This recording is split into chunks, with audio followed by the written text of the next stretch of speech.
Hi there, welcome back to my channel. If suddenly your laptop or desktop speaker doesn't not work, that's mean no sound in your laptop or desktop speaker. In this case you can see on the taskbar red cross icon in speaker icon. To fix this problem first you need to check audio driver.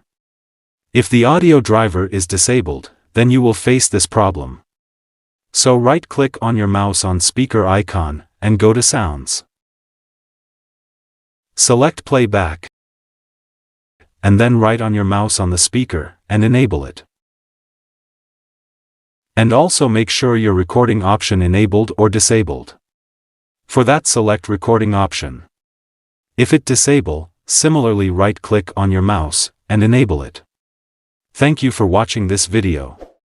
If you want to get more update video, please hit the subscribe button and turn on all notifications icon.